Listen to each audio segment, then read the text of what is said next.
Before we dive into tonight's story, hit subscribe, smash that like button, and tell me in the comments what you think really happens behind the most secretive prison walls on Earth. Because once you hear what goes on inside Russia's Black Dolphin prison, you may never look at prison the same way again. The first thing new prisoners notice is the silence, not the normal silence of a locked hallway or a quiet room. This is a suffocating silence. The kind that presses against your ears like deep water. Outside, the wind sweeps across the flat. Frozen plains of the Orenburg region in southern Russia, near the border with Kazakhstan.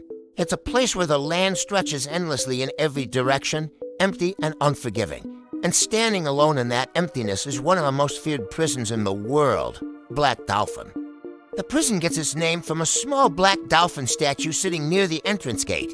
It is almost mocking, a playful sculpture guarding a place filled with some of the most dangerous criminals ever locked away. Serial killers, mass murderers, terrorists, men who, according to official records, are responsible for thousands of deaths combined. But visitors rarely notice the statue first. They notice the prisoners, because every single one of them walks the same way. Bent over, hands cuffed behind their backs, eyes covered by a blindfold, escorted by guards gripping their arms tightly as they shuffle down the corridors in an awkward, painful position. It looks humiliating, but the reason behind it is far darker than most people realize, and the story of how that rule came to exist begins with a man named Viktor Sokolov. In 1996, the Russian countryside was terrorized by a series of violent crimes that shocked even hardened investigators. Entire families were found murdered inside their homes across several small villages. The killings seemed random, no clear motive, no stolen valuables, just silence and bodies left behind, local. Police struggled for months, then a break came from an unlikely place. A truck driver traveling along a deserted road near Samara reported seeing a man digging late at night near an abandoned farmhouse.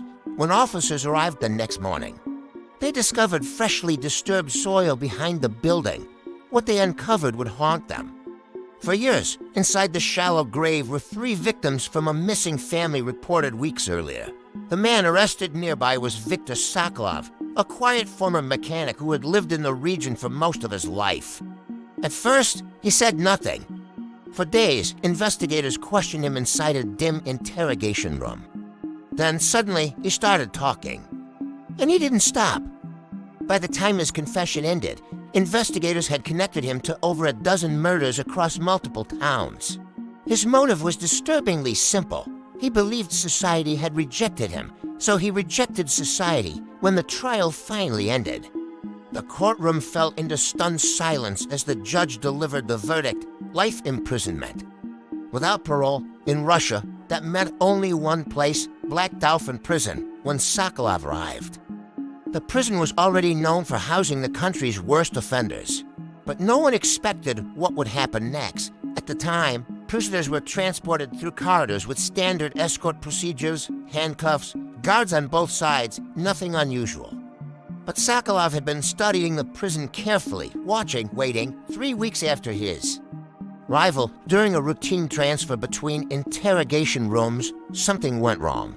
A guard opened a heavy steel door. Another guard adjusted his grip on Sokolov's arm. For a split second, the corridor wasn't fully secured. That was all Sokolov needed. In a sudden burst of movement, he slammed his shoulder into one guard and lunged toward the second, attempting to grab the officer's weapon. The hallway exploded into chaos, shouting, boots pounding against concrete, more guards rushing in from both directions. Within seconds, Sokolov was forced to the ground and restrained again. But the damage had already been done. The attempted attack triggered an immediate lockdown across the entire facility, and for the first time, prison officials confronted a terrifying realization. These men had nothing left to lose. Many of them were serving life sentences. Some had already admitted they would never leave prison alive, if even one prisoner managed to overpower a guard. The consequences could be catastrophic, so the administration introduced a new rule from that day. Forward. Every prisoner moving through the prison corridors would be forced into a specific position. Bent forward, hands cuffed behind their backs, head lowered, blindfolded. It made running almost impossible. It prevented them from seeing the layout of the prison. And it ensured guards always had full control. At least, that was the theory for years. The system worked. Black Dolphin developed a reputation as the most controlled prison in Russia. No escapes, no successful attacks, nothing, until the winter of 2003. That was when a newly transferred inmate arrived under heavy guard. His name was Alexei Morozov, unlike the others. Morozov didn't protest the rules. He didn't argue. He didn't even look angry. He simply bent forward like the rest and followed the guards silently through the corridors. But one veteran officer noticed something strange. Morozov was smiling. And 3 nights later, during a routine midnight head count, a guard opened Morozov's cell door. The bed was empty. And the handcuffs used to secure him during transport earlier that evening were lying neatly on the floor, unlocked. But that wasn't the most terrifying part, because the security cameras showed something impossible. Morozov had walked the prison corridors the same way every inmate did, bent over, blindfolded, escorted by guards, except the guards beside him weren't guards at all. When the guard opened Alexei Morozov's cell door that night, the silence inside felt wrong. Every inmate in Black Dolphin prison was accounted for during the midnight head count. The routine had been perfected over decades. Guards followed the same steps every night: unlock the steel door, check the prisoner, confirm the restraints, close the door, move to the next cell. Nothing was supposed to go wrong, but Morozov's bed was empty. The thin mattress was untouched, the gray blanket folded neatly as if someone had taken the time to make the bed before leaving. For a moment, the guard simply stared, then his eyes dropped to the floor. The handcuffs used earlier that evening during a corridor transfer were lying there, perfectly placed. The chain rested loosely on the concrete like someone had gently set them down, unlocked. That was impossible. The officer's heart started pounding as he stepped backward into the hallway. Within seconds, the alarm sounded across the entire prison. Metal doors slammed shut. Searchlights snapped on outside. Boots thundered through the corridors as armed guards flooded every hallway. Inside Black Dolphin, a missing prisoner wasn't just an emergency. It was unthinkable, especially a man like Alexei Morozov. Morozov had arrived 3 days earlier under extreme security escort from a high-profile trial in Moscow. His crimes had made national headlines across Russia. He was accused of orchestrating a series of brutal contract killings tied to organized crime networks operating across Eastern Europe. Witnesses described him as calm, intelligent, and frighteningly patient. But during his transfer into Black Dolphin, something about him unsettled the guards. Unlike most inmates who arrived furious, desperate, or terrified, Morozov behaved differently. He observed everything, quietly, carefully, even while blindfolded. And that detail would soon become very important. Within 20 minutes of the alarm, the prison director, Colonel Sergei Antonov, was standing in the security control room watching the footage. Antonov had worked inside Russia's prison system for almost 30 years. He had seen riots, attempted escapes, even hostage situations. But this was something else entirely. "Show me the corridor cameras," he ordered. Technicians rewound the footage from earlier that evening. The grainy black and white video showed the hallway outside Morozov's cell. Timestamp 21:42. 2 guards approached the door. They unlocked it. Morozov stepped out, bent forward like every other prisoner, hands cuffed behind his back, blindfold covering his eyes.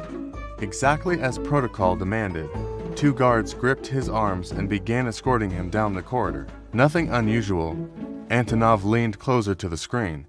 Pause. The image froze. The guards looked normal. Uniforms, caps, standard issue batons on their belts. But something felt off. Antonov studied their movements. Continue. The video rolled forward. Morozov shuffled along in the awkward bent-over position required by prison rules. His steps were slow, cautious, the way every prisoner walked in those corridors. The escort passed one camera, then another, then turned down a side hallway. That was the last time Morozov appeared on any security footage. Antonov's jaw tightened. "That corridor leads to the internal medical wing," one officer said quietly. Antonov turned to him. "Which means they should have passed 3 more cameras, but they hadn't." The next cameras showed empty hallways. No prisoner, no guards, just cold concrete and locked steel doors. It was as if Morozov had vanished into thin air. By morning, investigators from Moscow's Federal Security Service had arrived. They began questioning every guard on duty, one by one. The results made the situation even stranger. Every officer assigned to that corridor during the escort denied being part of the transfer. In fact, 2 of the guards, whose uniforms appeared in the footage, had airtight alibis. At the exact time Morozov was seen walking down the corridor. One of them was posted at the outer gate tower. The other had been stationed inside the surveillance room. Neither had left their posts, yet on camera. They were clearly escorting Morozov. The realization sent a chill through the investigation team. Someone inside the prison had impersonated the guards, which meant something far worse than an escape attempt. It meant there were accomplices inside Black Dolphin. But that raised another terrifying question. How could anyone infiltrate the most secure prison in Russia? Black Dolphin was designed like a fortress, multiple layers of walls, guard towers with overlapping rifle coverage, electronic gates requiring multiple keys, constant surveillance. Even the prison staff underwent strict background checks and security monitoring. Getting someone out would be nearly impossible, unless they had help from someone who knew the system. As the investigation continued, technicians enhanced the corridor footage frame by frame. One analyst suddenly leaned forward. "Wait. Zoom in on the left guard." The image sharpened. Antonov's eyes narrowed. The man's uniform looked correct. But the patch on his sleeve was wrong. It was an outdated insignia that had been replaced 2 years earlier. No active guard would still be wearing it. "Keep zooming." The image grew grainier as the camera focused on the man's face. Then the analyst froze the frame. The room fell silent, because the face staring back at them wasn't a prison guard at all. It belonged to a former inmate, a man who had supposedly died in custody 3 years earlier. His name was Dmitry Zorin, a convicted gang enforcer who had once operated inside the same criminal network as Alexei Morozov. Antonov slowly leaned back. Dead men don't break into maximum security prisons. But as the analysts kept scanning the footage, they discovered something even worse. In the final camera frame before Morozov disappeared, there was a reflection on the polished metal door at the end of the corridor. And inside that reflection, they could see a third figure walking behind them.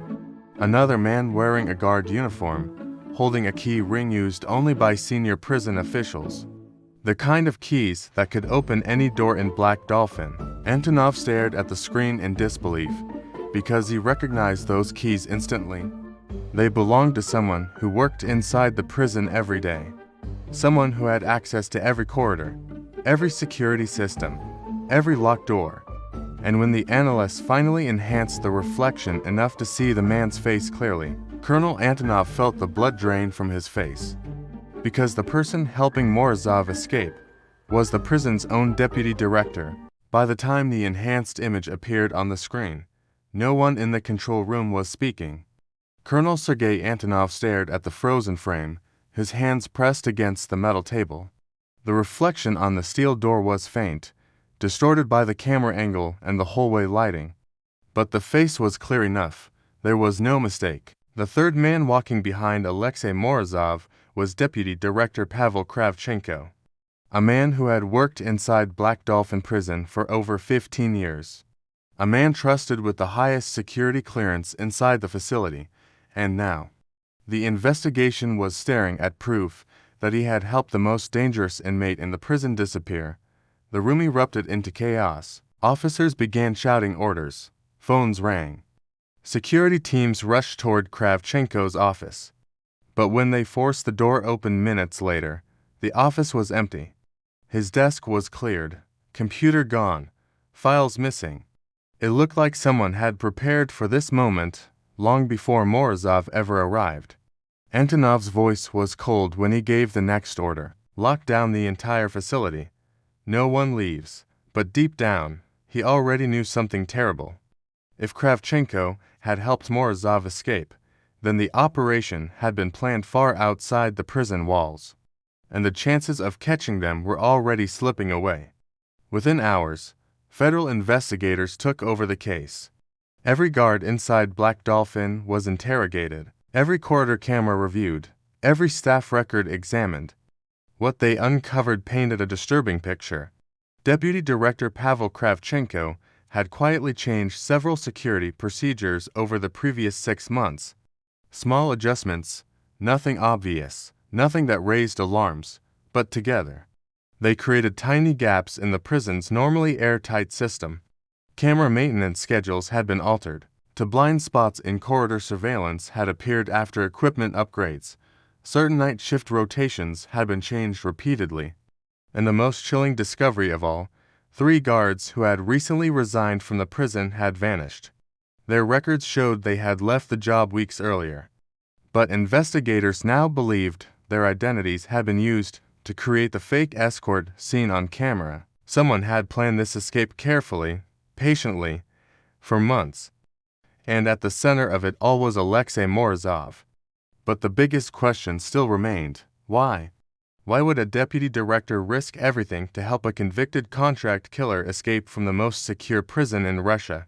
The answer arrived 2 days later. Investigators searching Kravchenko's abandoned apartment discovered a hidden safe behind a bookshelf. Inside were several passports, stacks of foreign currency, and a sealed envelope. The documents inside revealed something shocking. Pavel Kravchenko had been receiving large international wire transfers for nearly 3 years. Millions of dollars. The money traced back to offshore accounts connected to organized crime groups operating across Eastern Europe. Groups that had once worked with Alexei Morozov. But what investigators uncovered next was even more disturbing. Morozov hadn't been brought to Black Dolphin simply as a prisoner. He had been sent there as part of a strategy. During his trial, Morozov had refused to cooperate with authorities. But intelligence agencies believed he possessed critical information about a massive criminal network responsible for assassinations, smuggling operations, and financial crimes across multiple countries. If Morozov had chosen to testify, he could have exposed powerful figures in the underworld, people who had spent years building an empire of corruption. And those people clearly had no intention of letting that happen. So they did the unthinkable. They bought their way into the most secure prison in Russia.